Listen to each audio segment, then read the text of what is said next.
घनघोर बरसात में माधव अपनी पुरानी बैलगाड़ी हाँकता हुआ मेले से लौट रहा था।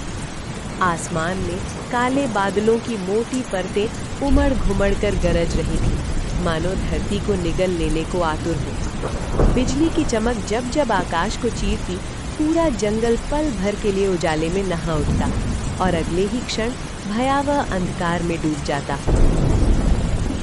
तेज हवा पेड़ों को झकझोर रही थी। कीचड़ में धसी बैलगाड़ी मुश्किल से आगे बढ़ पा रही थी। हे भोलेनाथ, घर पहुंचना भी दूभर हो गया आज।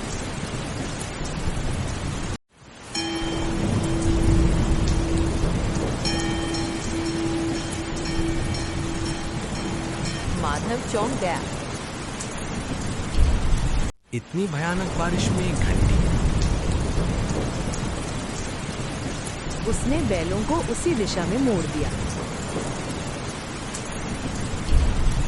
घने पेड़ों के बीच एक प्राचीन शिव मंदिर दिखाई दिया।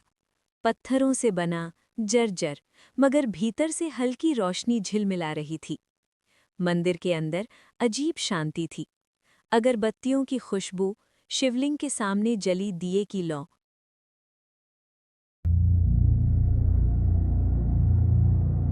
कोई है?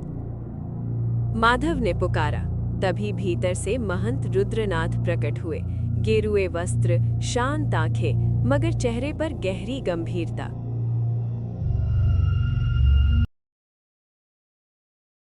इस समय जंगल में रुकना शुभ नहीं बेटा। और अगर तुमने घंटी सुनी है तो समझ लो वो हर किसी को नहीं बुलाती। रात गहराती गई। आधी रात के बाद एक आवाज, माधव बेटा, बाहर आजा, मैं तेरी माँ हूँ, शारदा। माधव का दिल कांप उठा। आवाज बिल्कुल माँ जैसी थी, रोती हुई, टूटती हुई।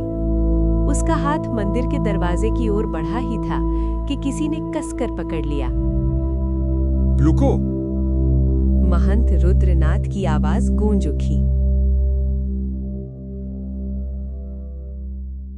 यह तेरी माँ नहीं है, यह छाया है। यह इंसान के सबसे गहरे प्रेम को ओढ़ लेती है।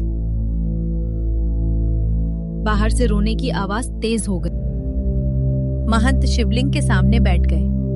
मंत्र गूंज उठे। पूरा मंदिर कंपन से भर गया। धीरे धीरे वो आवाज चीख में बदली और फिर सन्नाटा। सुबह हुई। मंदिर के चारों ओर अजीब पैरों के निशान थे। महंत बोले, अगर तुम बाहर चले जाते माधव, तो आज ये निशान तुम्हारे होते।